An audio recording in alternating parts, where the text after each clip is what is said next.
યશસ્વી વડાપ્રધાન માન્ય શ્રી નરેન્દ્રભાઈને વિનંતી કરું કે આપણને આવીને ઉદ્બોધન કરે. ભારત માતા કી, ભારત માતા કી.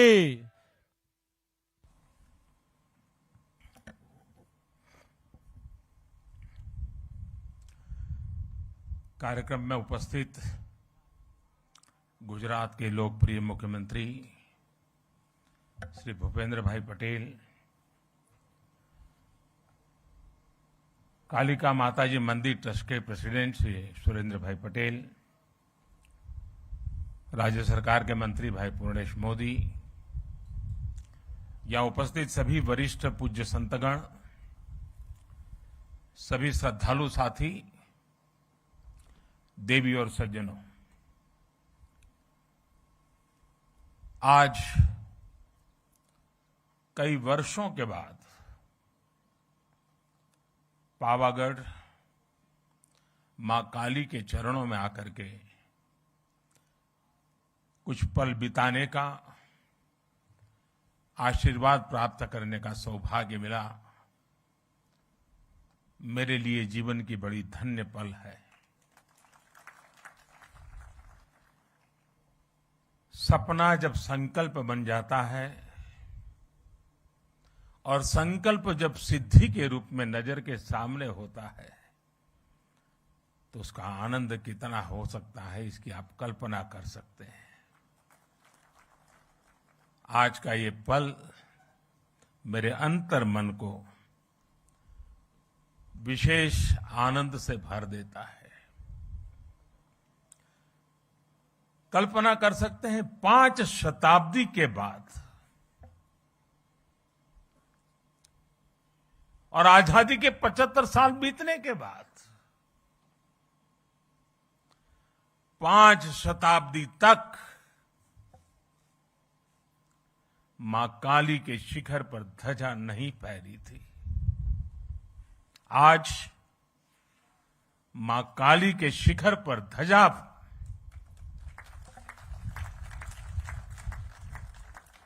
ये पल हमें प्रेरणा देती है, ऊर्जा देती है और हमारी महान परंपरा और संस्कृति के प्रति समर्पित भाव से जीने के लिए हमें प्रेरित करती है. आज से कुछ ही दिन बाद इसी महीने के अंत में गुप्त नवरात्रि शुरू हो रही है. गुप्त नवरात्रि से ठीक पहले पावागढ़ में मां काली का ये शक्तिपीठ, महाकाली मंदिर अपने भव्य और दिव्य स्वरूप में हमारे सामने है.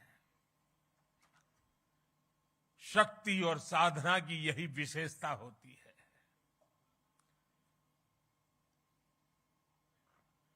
गुप्त नवरात्रि है, लेकिन शक्ति सुप्त नहीं होती है, शक्ति कभी लुप्त नहीं होती है. जब श्रद्धा, साधना और तपस्या फलीभूत होते हैं तो शक्ति अपने पूर्ण वैभव के साथ प्रकट हो जाती है. पावागढ़ में महाकाली के आशीर्वाद से हम गुजरात और भारत की उसी शक्ति का प्राकट्य देख रहे हैं. आज सदियों बाद महाकाली का ये मंदिर अपने विशाल स्वरूप में हमारे सामने हमारे मस्तक को भी ऊंचा कर देता है.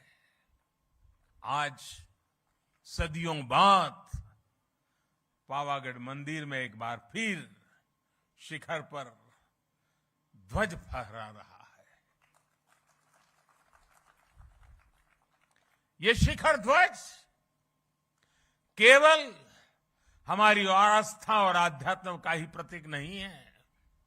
ये शिखर ध्वज इस बात का भी प्रतीक है कि सदियां बदलती हैं, युग बदलते हैं, लेकिन आस्था का शिखर शाश्वत रहता है। भाई और बहनों, अयोध्या में आकर आपने देखा होगा भव्य राम मंदिर आकार ले रहा है। काशी में विश्वनाथ धाम हो या फिर मेरे केदार बाबा का धाम हो, आज भारत के आध्यात्मिक और सांस्कृतिक गौरव पुनर्स्थापित हो रहे हैं। आज नया भारत अपनी आधुनिक आकांक्षाओं के साथ साथ अपनी प्राचीन धरोहर को भी, अपनी प्राचीन पहचान को भी उसी उमंग और उत्साह के साथ जी रहा है। हर भारतीय उस पर गर्व कर रहा है। हमारा ये आध्यात्मिक स्थल हमारी श्रद्धा के साथ साथ नई संभावनाओं के भी स्रोत बन रहे हैं। पावागढ़ में मां काली का मंदिर का पुनर्निर्माण हमारी इसी गौरव यात्रा का एक हिस्सा है। मैं इस अवसर पर मां महाकाली के चरणों में नमन करते हुए आप सभी को हृदय से बहुत बहुत बधाई देता हूं। आज का ये अवसर सबका साथ, सबका विश्वास और सबका प्रयास का भी प्रतीक है। साथियों, अभी मुझे मां काली मंदिर में ध्वजारोहण और पूजन अर्चन का सौभाग्य मिला है। मां काली के दर्शन करते समय मैं सोच रहा था कि आज मां काली के चरणों में आकर क्या मांगू। मां काली का आशीर्वाद लेकर इतिहास गवाह है, स्वामी विवेकानंद जी मां काली के आशीर्वाद लेकर के जन सेवा से प्रभु सेवा में लीन हो गए थे। मां मुझे भी आशीर्वाद दे कि मैं और अधिक ऊर्जा के साथ और अधिक त्याग और समर्पण के साथ देश के जन जन का सेवक बनकर उनकी सेवा करता रहूं। मेरा जो भी सामर्थ्य है, मेरे जीवन में जो भी कुछ पुण्य है, वो मैं देश की माताओं बहनों के कल्याण के लिए, देश के लिए समर्पित करता रहूं। गर्वी गुजरात इस समय इस गर्वी गुजरात की धरती से, मां काली के चरणों से मैं देश की आजादी के अमृत महोत्सव का भी स्मरण करता हूं। साथियों, गुजरात ने जितना योगदान देश की आजादी की लड़ाई में दिया है, उतना ही योगदान देश के विकास में भी दिया है। गर्वी गुजरात भारत के गर्व और शान का पर्याय है।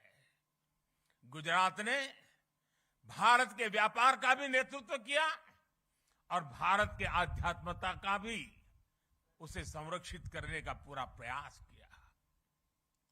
सदियों के संघर्ष के बाद जब भारत आजाद हुआ तो हम गुलामी और अत्याचार के घावों से भरे हुए थे। हमारे सामने उस अपने अस्तित्व को फिर से खड़ा करने की चुनौती, उसको लेकर के हम खड़े थे, लड़े थे। भारत के इस सांस्कृतिक आजादी की शुरुआत भी सरदार साहब के नेतृत्व में गुजरात से ही हुई थी। सोमनाथ मंदिर का पुनर्निर्माण राष्ट्र के पुनर्निर्माण के संकल्प के रूप में हमारे सामने आया। पावागढ़ और पंचमहाल आज सोमनाथ की उस परंपरा को आगे बढ़ा रहा है जिसने गुजरात को पूरे देश में पहचान दी थी। आज जो ध्वजा फहराई गई है वो केवल महाकाली मंदिर की ध्वजा नहीं है, बल्कि गुजरात और देश के सांस्कृतिक गौरव की ध्वजा भी है। पंचमहाल और गुजरात के लोगों ने सदियों से इस मंदिर की भव्यता के लिए प्रयास किए। अब सोने से बढ़े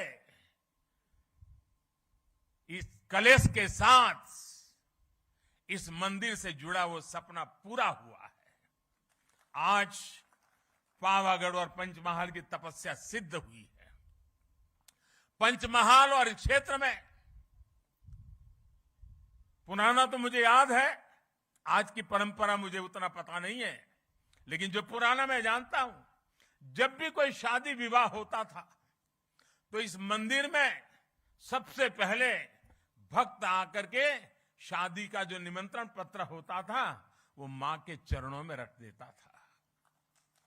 और मुझे पता है उस समय तो जो यहां पुजारी और पंडित लोग हुआ करते थे, वो शाम की आरती के समय दिन भर जितने ऐसे निमंत्रण आए हैं उसको पढ़ करके मां को सुनाते थे, भक्ति भाव से सुनाते थे। सुरेंद्र काका कह रहे हैं आज भी चल रहा है। बाद में आशीर्वाद में माता की तरफ से मंदिर से जिन्होंने निमंत्रण भेजा है उसे उपहार भी जाता है। कितना बड़ा सौभाग्य। और परंपरा लंबे अरसे से चली आ रही है, लेकिन माता ने इस बार हम सबको आज सबसे बड़ा उपहार दिया है। माता के दरबार का कायाकल्प और ध्वजारोहण। मैं समझता हूं हम भक्तों के लिए, शक्ति उपासकों के लिए इससे बड़ा उपहार क्या हो सकता है। और मां के आशीर्वाद के बिना यह संभव भी कहां हो सकता है। यहां श्री कालिका मंदिर को लेकर जो कार्य हुए हैं उसमें एक खास बात और है। महाकाली मंदिर का इतना भव्य स्वरूप दिया गया, लेकिन इस पूरे काम में गर्भगृह में मूल स्वरूप अक्षुण्ण रखा गया। इसे सेवा यज्ञ में गुजरात सरकार, पवित्र तीर्थ यात्रा विकास बोर्ड और ट्रस्ट के लोगों ने मिलकर काम किया। मुझे बताया गया कि मंदिर परिषद की पूरी परिक्रमा के लिए, अभी सुरेंद्र भाई बता रहे थे, दूधिया तालाब और छासिया तालाब को जोड़ने वाला एक परिक्रमा पथ भी तैयार किया जाएगा। यज्ञशाला, भोजनशाला, पर्यटकों के लिए भक्त निवास और छासिया झील से माता जी के मंदिर तक लिफ्ट जैसी सुविधाएं, इसका निर्माण भी किया जाएगा। साथ ही माची के पास अतिथि गृह और मल्टी लेवल पार्किंग का निर्माण भी होगा। पहले यहां पहुंचने के लिए श्रद्धालुओं को कई घंटे लग जाते थे। सीढ़ियों से चढ़ना, यात्रा की थकावट, कठिनाइयों से गुजरना पड़ता था। पहले सीढ़ियां भी कैसी थी, जो पहले आए हैं उनको पता है, उसको सीढ़ी कह सके कि न कह सके, ये हाल था। लेकिन आज वो भी रचना अच्छी हो गई है। अब मंदिर तक पहुंचने के लिए अच्छे पत्थर से अच्छी सीढ़ियां बनाई गई है। सीढ़ियां की ऊंचाई भी ज्यादा नहीं है, बराबर हिसाब से रखा है ताकि चढ़ने वाले को दिक्कत ना हो। पहले मंदिर परिषद में 2 दर्जन लोग भी एक साथ नहीं पहुंच पाते थे। आज 100 से भी ज्यादा लोग एक साथ यहां आ सकते हैं, पूजा अर्चन कर सकते हैं। भीड़ का दबाव कम हुआ है तो यात्रियों के लिए सुरक्षा भी बढ़ी है। मंदिर परिषद के विस्तार से भगदड़ जैसी घटनाओं से भी बचा जा सके, और हमें निरंतर जागरूक रहना ही पड़ता है इसी जगह पे। और अब तो इसके बाद शायद यात्रियों की संख्या बढ़ जाएगी, हमें उन सारी व्यवस्थाओं की चिंता करते रहना पड़ेगा। और मैं अभी से सभी काली भक्तों से प्रार्थना करता हूं कि अनुशासन का पालन करना होगा, क्योंकि कठिन जगह है, कोई हादसा न हो जाए। पहले कई बार हादसे होते थे, बड़ी चिंता सताती थी, लेकिन मां के आशीर्वाद से फिर गाड़ी चल पड़ती थी। मैं चाहूंगा हम उस अनुशासन का भी पालन करेंगे, क्योंकि कठिन स्थान है, ऊंचा स्थान है, कठिनाइयों के बीच काम करना होता है, तो हम जितना अनुशासन का पालन करेंगे, यात्रा भी अच्छी होगी, मां के आशीर्वाद भी प्राप्त होंगे। पहाड़ी के ऊपर जो दुधिया तालाब है, उसे भी डेवलप किया जा रहा है। इस तालाब के चारों तरफ एक परिक्रमा सर्कुलर पथ बनाया है। इससे भी लोगों को काफी आसानी हुई है। मां महाकाली के चरणों में आकर हमें बार बार उनके आशीर्वाद प्राप्त करने के लिए का मन स्वाभाविक रूप से होता है। लेकिन पहले पावागढ़ की यात्रा इतनी कठिन थी कि लोग कहते थे कि कम से कम जीवन में एक बार माता के दर्शन हो जाए। आज यहां बढ़ रही सुविधाओं ने मुश्किल दर्शनों को सुलभ कर दिया है। माताएं, बहनें, बुजुर्ग, बच्चे, युवा, दिव्यांग, हर कोई अब आसानी से मां के चरणों में आकर के अपने भक्ति का, मां के प्रसाद का सहज लाभ ले सकते हैं। अभी मैं खुद भी यहां पहुंचने के लिए टेक्नोलॉजी के माध्यम से आया, रोपवे के माध्यम से आया। रोपवे में न केवल ये यात्रा आसान की है, बल्कि रोपवे से पावागढ़ की अद्भुत जो खूबसूरती है, उसका आनंद भी मिलता है। आज गुजरात में कई तीर्थ और पर्यटन स्थल ऐसे रोपवे से जुड़ रहे हैं। पावागढ़, सापुतारा, अंबाजी, गिरनार में रोपवे होने से लोगों का काफी सहूलियत मिल रही है। पावागढ़ मां अंबा और सोमनाथ द्वारकेश की आशीर्वाद से ही गुजरात गरवी गुजरात बना है। गुजरात के महान कवि नर्मद ने गुजरात की सांस्कृतिक महिमा का वर्णन करते हुए लिखा है, उत्तर मामा अंबा मात, पूरब मां काली मात, छे दक्षिण दिशा मां करता रक्षा कुंतेश्वर महादेव ने सोमनाथ ने द्वारके से पश्चिम केरा देव छे सहाय मां साक्षात जय जय गरवी गुजरात। आज गुजरात की यही पहचान आसमान छू रही है। कवि नर्मद ने गरवी गुजरात की पहचान के रूप में जिन सांस्कृतिक केंद्रों का नाम लिया है, आज वो सभी तीर्थ एक नई विकास यात्रा पर आगे बढ़ रहे हैं। आस्था के साथ साथ तीर्थों और मंदिरों के विकास में आधुनिक तकनीक का इस्तेमाल किया जा रहा है। सभी तीर्थों पर यात्री सुविधाओं का विकास किया गया है। गुजरात के तीर्थों में अब दिव्यता भी है, शांति भी है, समाधान भी है, संतोष भी है, और इससे बड़ा सुख क्या हो सकता है। अगर माता के ही मंदिरों की बात करें, शक्ति के सामर्थ्य की बात करें, तो हम गुजरात के लोग इतने भाग्यवान रहे हैं। और मां शक्ति की पूजा करने वाले भक्तों के लिए गुजरात में तो पूरा एक शक्ति चक्र है, एक शक्ति रक्षा चक्र है। गुजरात का रक्षा कवच के रूप में वो काम कर रहा है। गुजरात के अलग अलग क्षेत्रों में विराजमान शक्ति रूपेण माताएं गुजरात का निरंतर आशीर्वाद देती हैं और गुजरात की रक्षा करती है।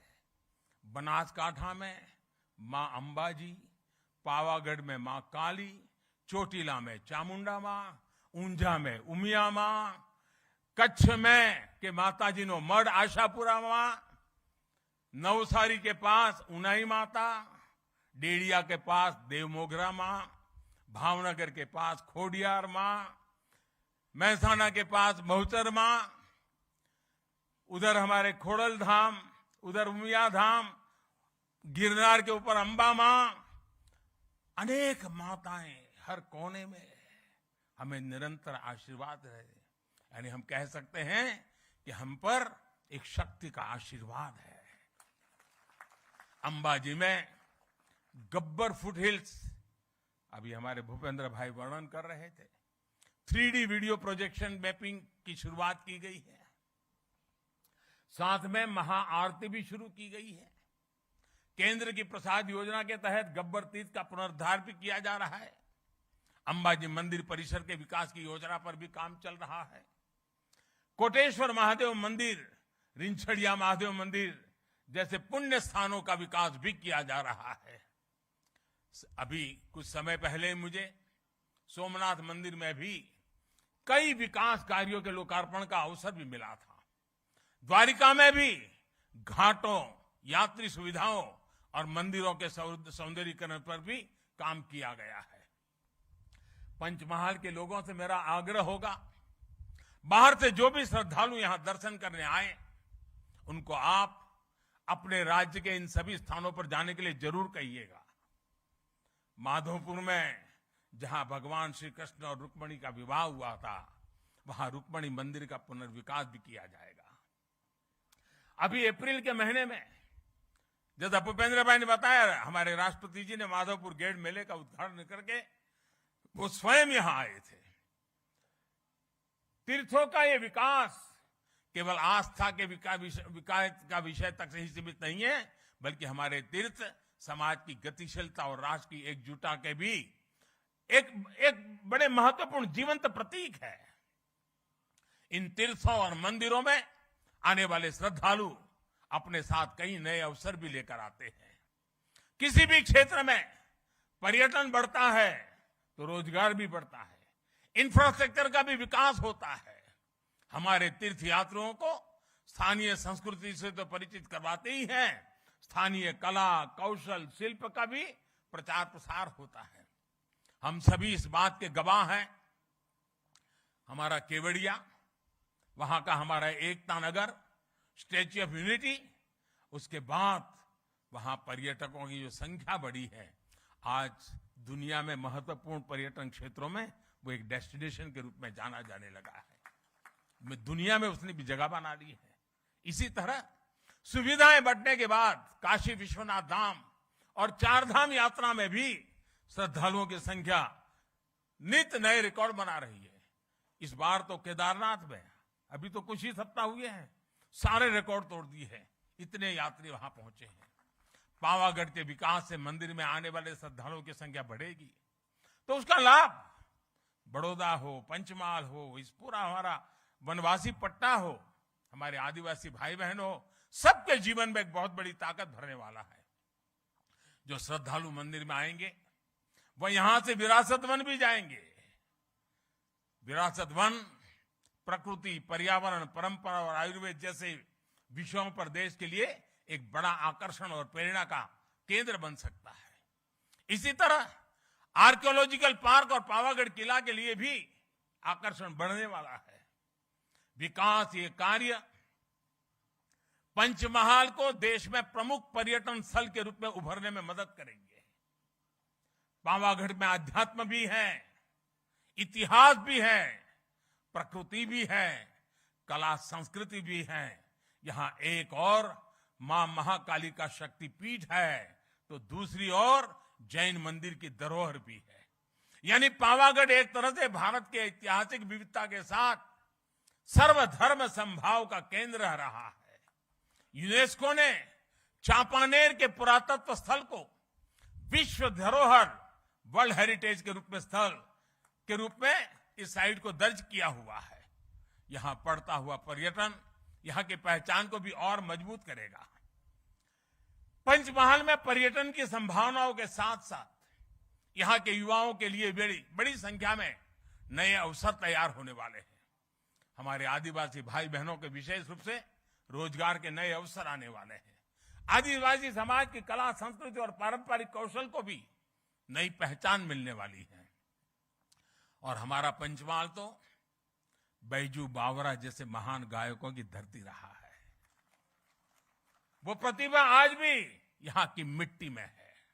जहां विरासत, वन और संस्कृति मजबूत होती है, वहां कला और प्रतिभा भी पल्लवित होती है। हमें इस प्रतिभा को भी उभारना है, नई पहचान भी देनी है। चांपानेर वो जगह है जहां साल 2006 में गुजरात का गौरव बढ़ाने वाली ज्योतिर्ग्राम योजना की शुरुआत हुई थी। मैं जब मुख्यमंत्री बना तब लोग मुझे कहते थे, साहब कम से कम शाम को खाना खाते समय बिजली मिले इतनी व्यवस्था करो। यही मां काली के चरणों में बैठ करके हमने ज्योतिर्ग्राम योजना से गुजरात में और देश में पहली बार 24 घंटे घरों में बिजली पहुंचाने में सफलता प्राप्त की थी। और तब उस समय के हमारे राष्ट्रपति श्री एपीजे अब्दुल कलाम जी उस कार्यक्रम में आए थे और उनके कर कमलों से हमने उसको लॉन्च किया था। ज्योतिर्ग्राम योजना ने गुजरात के विकास में एक नया अध्याय जोड़ा। इस योजना की वजह से गुजरात के लोगों को 24 घंटे बिजली मिलना शुरू हुआ। पावरगढ़ का नाम ही एक प्रकार से हवा का गढ़ है। यहां वासुदेव की विशेष कृपा रहती है। मुझे विश्वास है कि हमारे सांस्कृतिक पुनरुत्थान और विकास की जो हवा पावागढ़ में बह रही है, इसकी महक भी पूरे गुजरात और देश में पहुंचेगी। इसी भाव के साथ मैं महाकाली के चरणों में एक बार फिर मेरा नमन करता हूं। आप सभी को भी एक बार फिर बहुत बहुत शुभकामनाएं देता हूं। અને આજે જ્યારે માં કાળીના ચરણોમાં આવ્યું છું ત્યારે ગુજરાતનો વિશાળ ફલક અને અન્ય રાજ્યોથી પણ માં કાળીના ભક્તોની અનગિનત સંખ્યા ખૂબ શ્રદ્ધા સાથે અહીંયા આવતી હોય છે।